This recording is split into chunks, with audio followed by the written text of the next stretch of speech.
اعوذ باللہ من الشیطان الرجیم بسم اللہ الرحمن الرحیم۔ کتاب بخاری شریف ذبیح اور شکار کا بیان۔ حدیث 708۔ حضرت عدی بن حاتم رضی اللہ عنہ نے کہا کہ میں نے جناب مصطفیٰ صلی اللہ علیہ وسلم سے اس شکار کے بارے میں دریافت کیا جو تیر سے کیا جائے۔ آپ نے فرمایا، اگر تیر نکیلی طرف سے لگے تو اس شکار کو کھاؤ، اور اگر تیرچھا لگے اور شکار مر جائے تو اسے مت کھاؤ، کیونکہ وہ موقوذہ چوٹ سے مرا ہوا ہے جسے قرآن نے حرام کہا ہے۔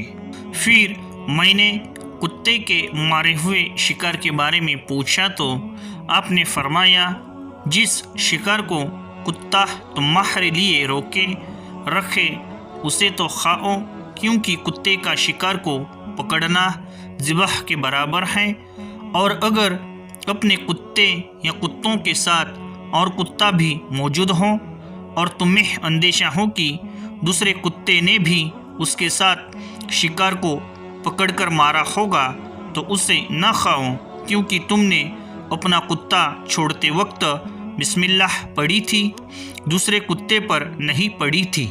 وجاہت باز وغیرہ کے شکار کے لیے بھی یہی حکم ہے کہ وہ سدھایا ہوا پرشکشت ہو اور بسم اللہ پڑھ کر چھوڑا جائے، اور وہ اس شکار سے خود نہ کھائے۔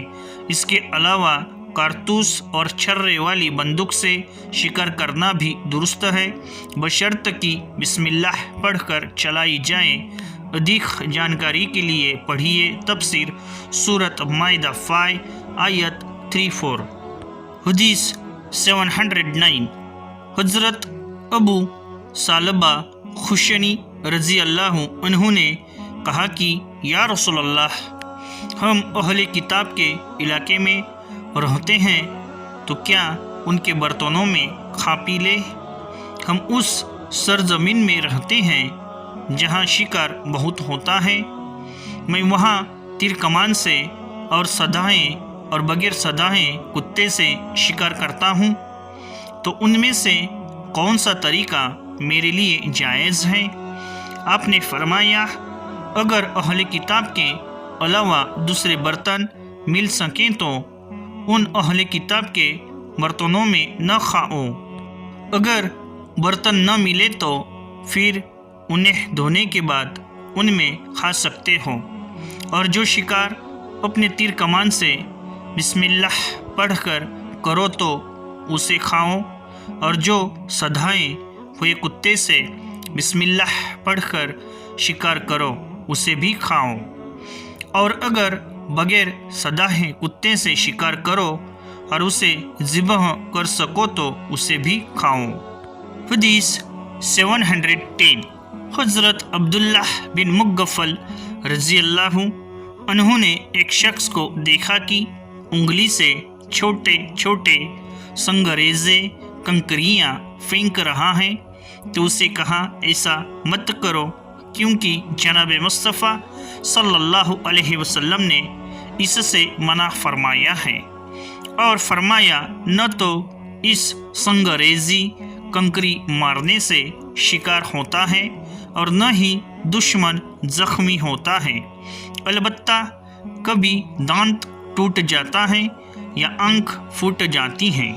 اس کے بعد حضرت عبداللہ بن مغفل رضی اللہ عنہ نے اس شخص کو پھر کنکر مارتے دیکھا تو اسے فرمایا، میں نے تم سے جناب مصطفیٰ صلی اللہ علیہ وسلم کی حدیث بیان کی تھی کہ آپ نے اس طرح کنکر پھینکنے سے منع فرمایا ہے، لیکن تم باز آنے کے بجائے وہی کام کیے جا رہے ہو۔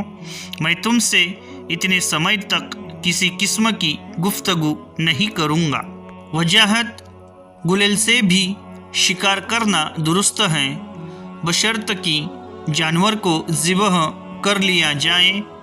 اگر گلیل پتھر لگنے سے پرندہ مر جائے تو اس کا کھانا جائز نہیں، کیونکہ وہ چوٹ لگنے سے مرا ہے، جسے موقوذہ کہتے ہیں، اور بغیر کسی شرعی اجرا کے 3 دن سے زیادہ تک گفتگو کی منائی ہے۔